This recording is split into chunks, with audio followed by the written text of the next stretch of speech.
Bismillahirrahmanirrahim. Alhamdulillahirabbil alamin wassalatu wassalamu ala asyrofil anbiya'i wal mursalin wa ala alihi wa sahbihi ajma'in. Assalamualaikum warahmatullahi wabarakatuh. Bersyukur kita pada malam ini kita berkesempatan kerana forum perdana kita pada malam ini mempunyai 3 panel yang mempunyai bakat yang tersendiri. Saya mulakan dengan panel yang pertama, iaitu merupakan seorang kaunselor di sekolah SMK Gambang yang namanya adalah Cikgu Muhammad Badrul Munir Baharu.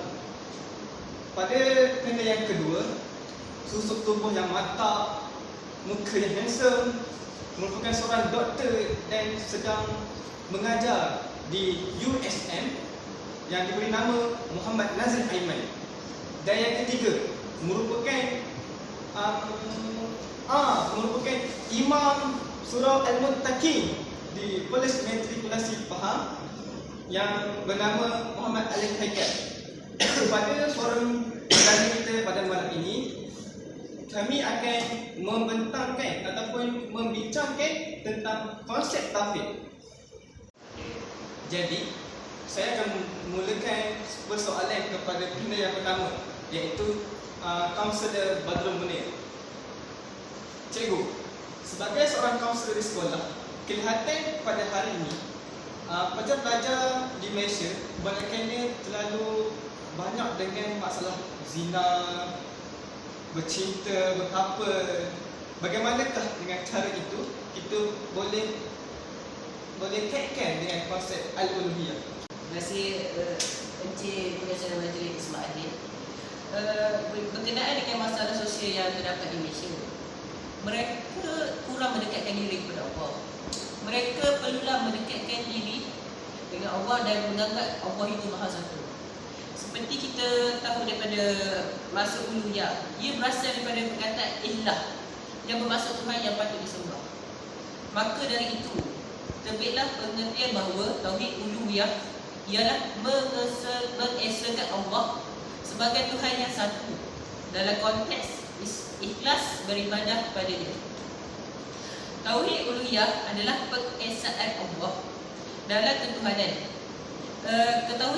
Ketauhidan ini dibina atas dasar ikhlas kerana Allah semata-mata, bersama rasa cinta, takut, berharap, tawakal, gemar dan hormat secara menyeluruh hanya kepada Allah. Ini akan mengesahkan Allah dalam ketuhanan kerana dasar akidahnya dibangunkan atas keikhlasan bertuhan. Dan dalam mendapat keikhlasan itu perlu pula kepada cinta yang amat sangat kepada Rabbul Izzat, Allah Maha Esa. Allah berfirman, hanya kepada Engkau kami menyembah dan hanya kepada Engkau kami mohon pertolongan. Dan Allah berfirman, jika mereka berpaling dari keimanan, maka katakanlah, cukuplah Allah bagiku, tidak ada Tuhan selain Dia, hanya kepada-Nya aku bertawakal, sedang Dia adalah Tuhan pemilik Al-Rasyi yang agung.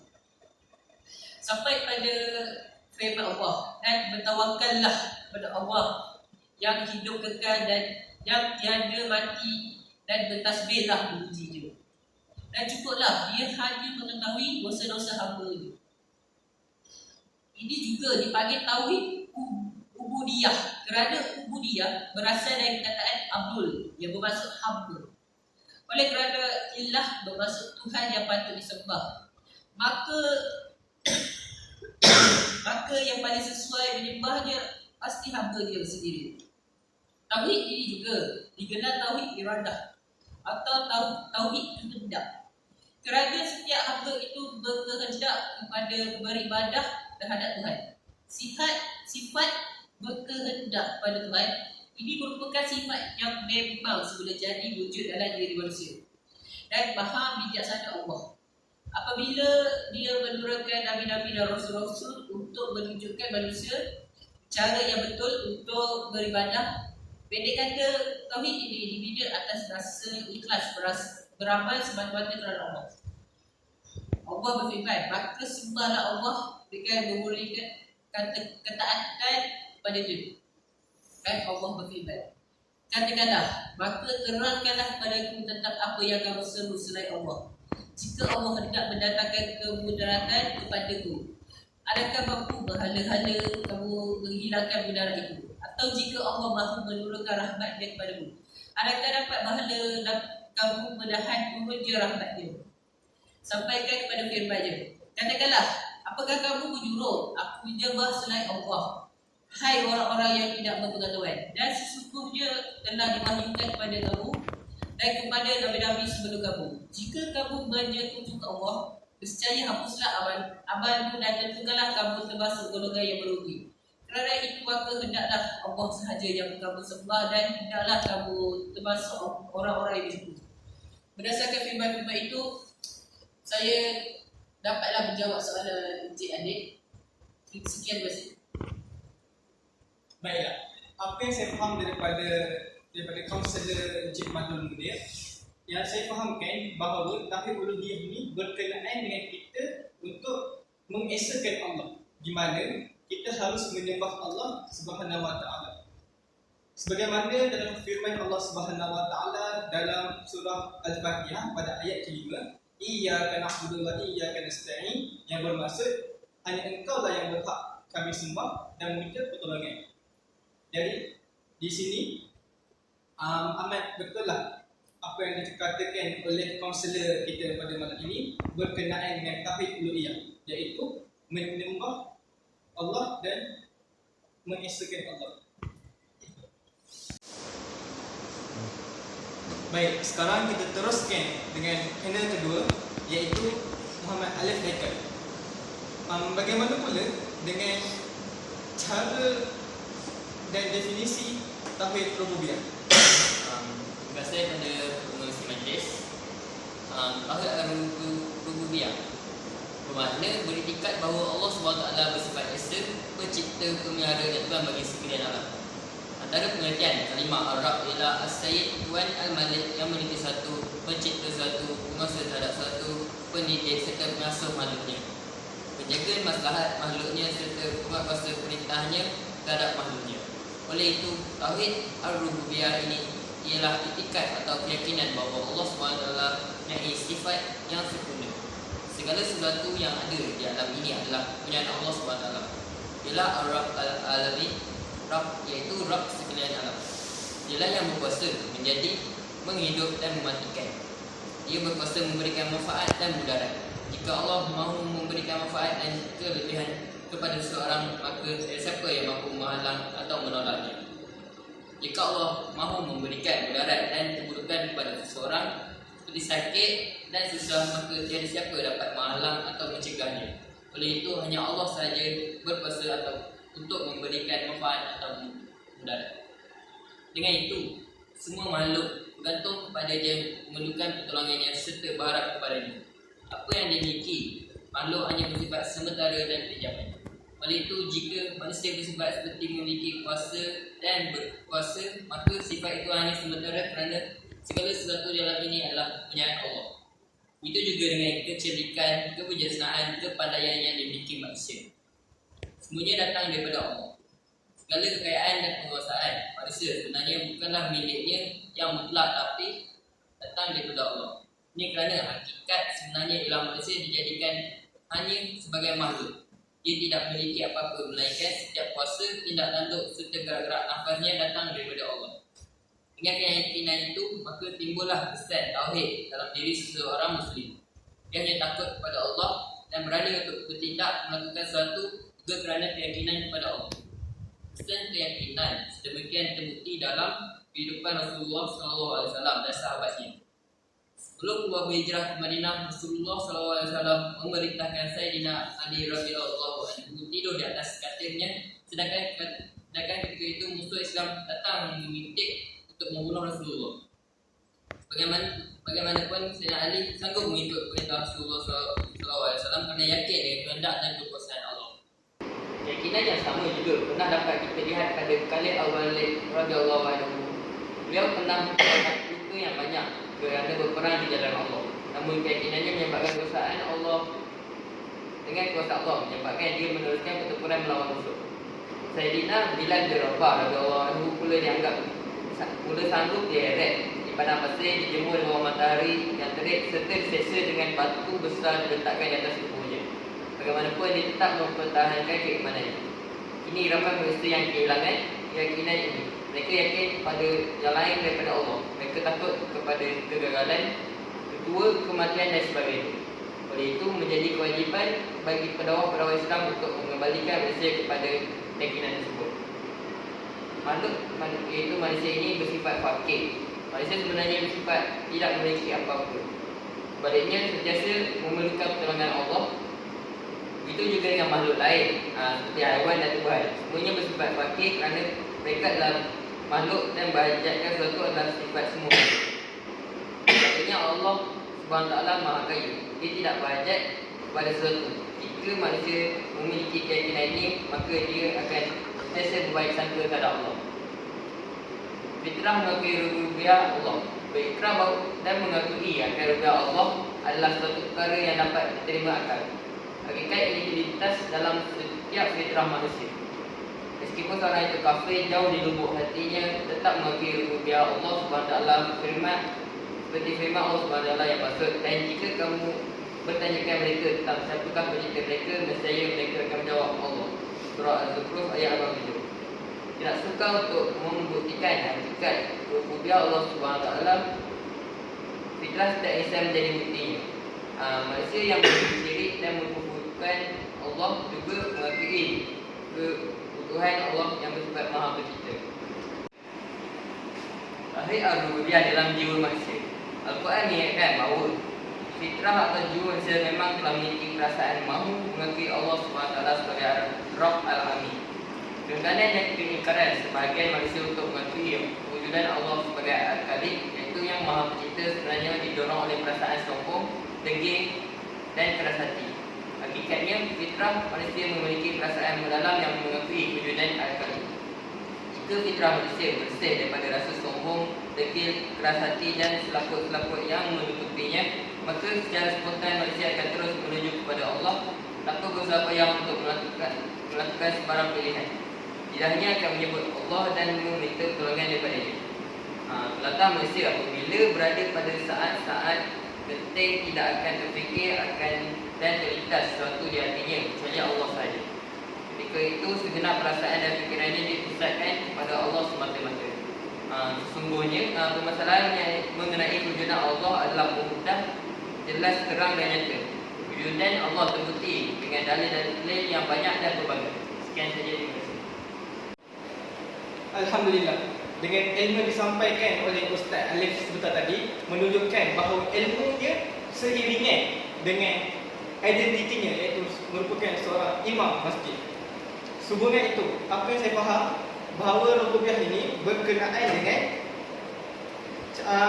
mengakui bahawa Allah itu adalah Maha Pencipta, di mana setiap nikmat yang diberi kepada manusia itu datangnya daripada Allah Subhanahu Wa Taala. Seterusnya kita teruskan dengan panel yang ketiga, iaitu Dr. Nazrin Aiman. Terima kasih kepada Tuan Pengerusi kerana jemput saya pada hari ini. Berkenaan dengan Tauhid Asma wal Sifat. Tauhid Asma wal Sifat ini merupakan sebahagian daripada mentauhidkan, iaitu mengesakan Allah dalam akidah Islam. Tauhid ini merupakan bentuk penerapan pengesaan dari makhluk kepada Allah mengenai nama-namanya dan sifat-sifatnya, yang mana nama-nama dan sifat-sifat ini telah diatributkan oleh Allah itu sendiri.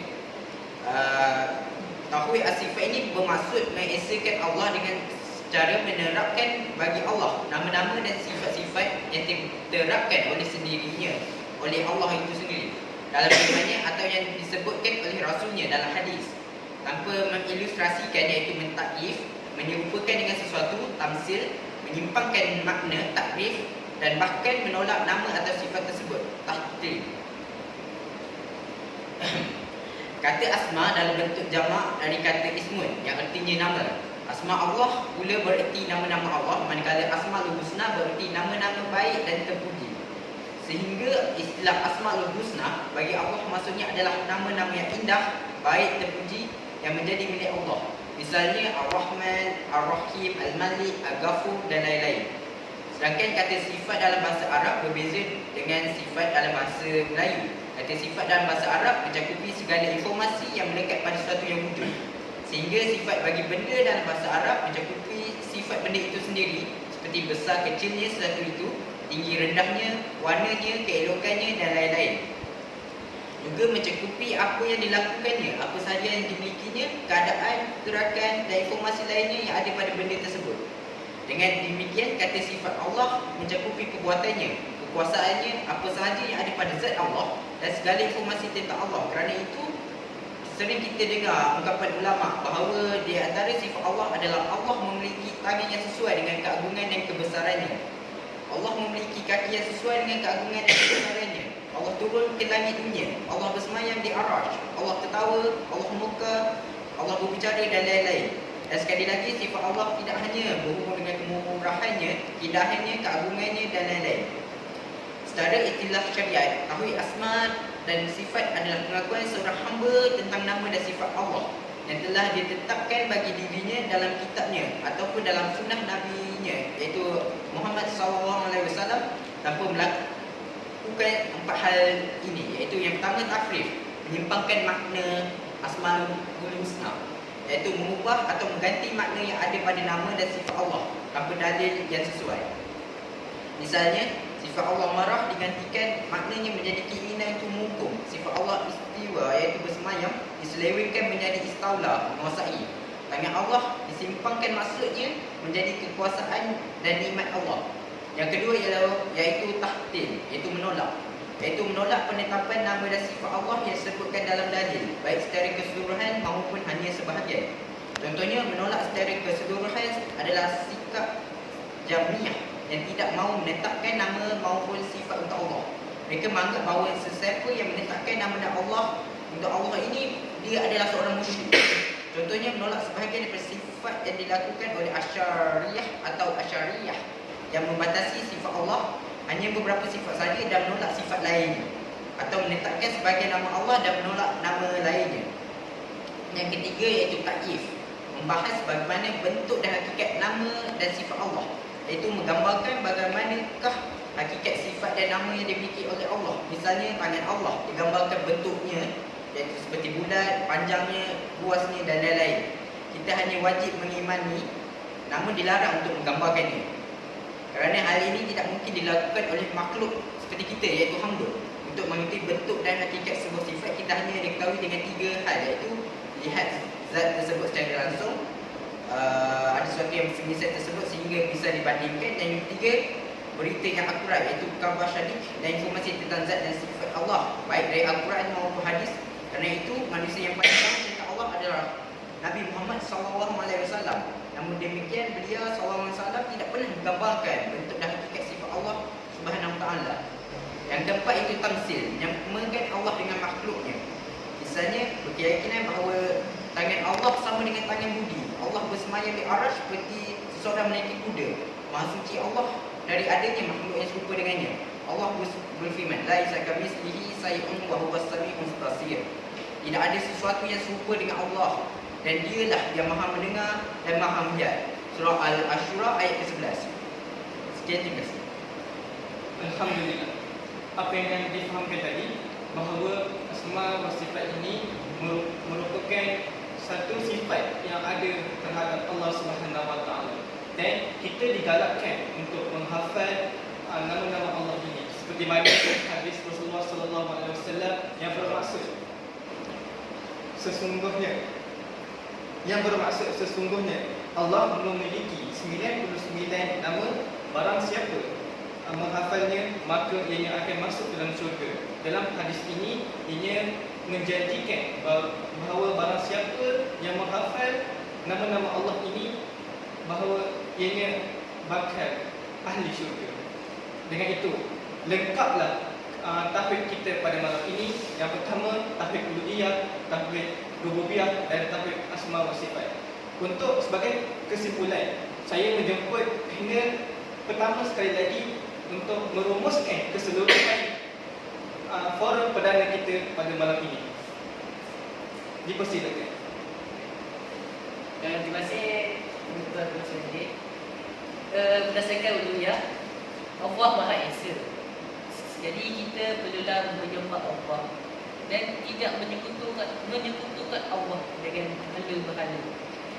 Berdasarkan rububiyah, kita perlulah mempunyai kepercayaan yang tinggi kepada Allah dan mempercayai Allah itu Maha Satu.